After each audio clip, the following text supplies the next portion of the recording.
एक बंद कमरा, एक ऐसा दोस्त जो अब अपना नहीं लगता और एक आईना जिसमें छिपा है एक भयानक राज। आज हम एक छोटी सी लेकिन बहुत ही डरावनी स्क्रिप्ट की परतों को खोलकर देखेंगे। समझेंगे कि आखिर डर को कैसे धीरे धीरे बुना जाता है। तो चलिए शुरू करते हैं।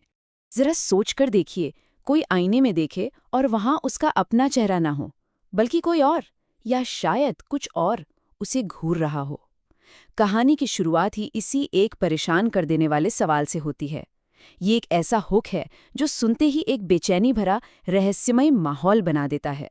तो कहानी हमें सीधा ले जाती है एक बंद दरवाजे के पीछे, जहां से खतरे का पहला एहसास होता है। और ये देखिए, स्क्रिप्ट हमें सीधा एक्शन के बीच में लाकर पटक देती है। समीर की जो ये घबराई हुई आवाज है ना, दरवाजा खोल, इससे साफ पता चल जाता है कि मामला बहुत बिगड़ चुका है। ये सिर्फ एक दोस्त की चिंता नहीं है, ये तो उस चीज का डर है जिसे वो पहचान तक नहीं पा रहा। एक बंद दरवाजा, हॉरर में इसका मतलब हमेशा एक ही होता है। ये घुटन और लाचारी का माहौल बना देता है। मतलब समीर सिर्फ कमरे में नहीं, बल्कि एक ऐसी भयानक सिचुएशन में फंस गया है जहां से निकलने का कोई रास्ता नजर नहीं आ रहा। यहाँ स्क्रिप्ट विजुअल हिंट्स का बहुत चालाकी से इस्तेमाल करती है।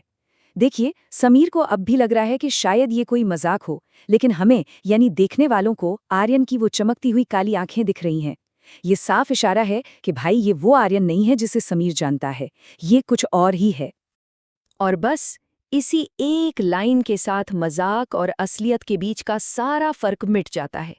जब अक्स कहता है कि असलियत तो अब शुरू होगी, तो खतरा बिल्कुल साफ हो जाता है। अब यहां से बचने की कोई उम्मीद नहीं बची है। दरवाजा तो बंद है, हाँ, लेकिन असली कैद तो कहीं और है। अब कहानी का सबसे बड़ा और भयानक राज खुलने वाला है, आईने का राज।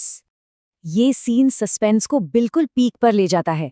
हमें पता है कि असली आर्यन आईने के उस पार फंसा है, चीख रहा है, मदद मांग रहा है, लेकिन समीर को क्या सुनाई दे रहा है? बस एक हल्की सी थप थप। ये जो जानकारी का गैप है ना, यही बेचैन कर देता है, क्योंकि हम चाहकर भी समीर को सच नहीं बता सकते। स्क्रिप्ट यहाँ हम शक्ल या अक्स के आइडिया का इस्तेमाल करती है, जो हॉरर की दुनिया का एक बहुत ही पावरफुल कॉन्सेप्ट है। भाई, इससे ज्यादा डरावना और क्या हो सकता है कि किसी की अपनी ही परछाई, उसका अपना ही अक्स, उसका सबसे बड़ा दुश्मन बन जाए। ये तो किसी की पहचान की जड़ों पर हमला करने जैसा है। सच कहूं तो ये लाइन सुनकर रोंगटे खड़े हो जाते हैं।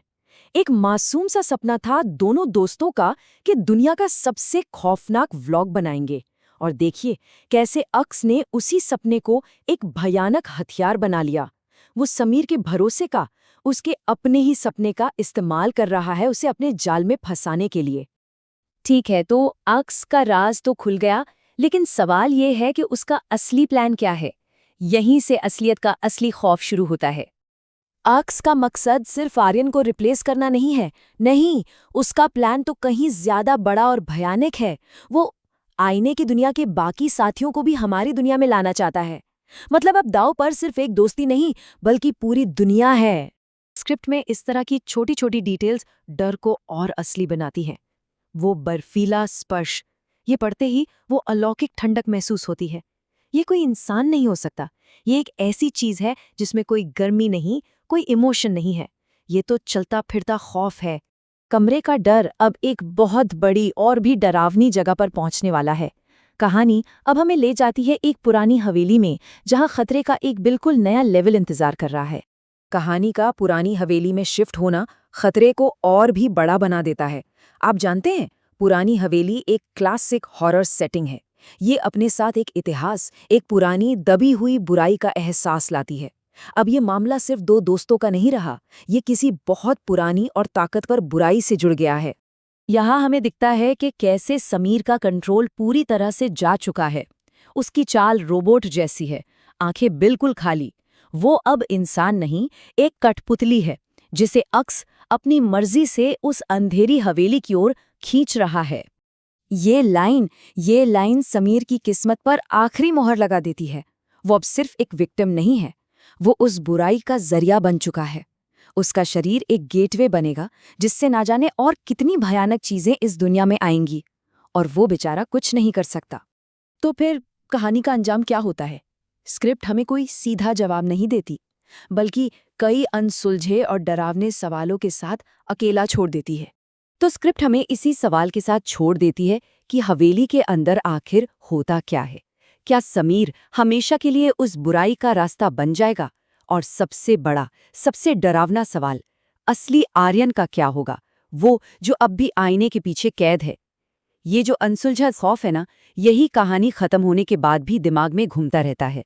और शायद यही एक अच्छी हॉरर कहानी की असली पहचान है।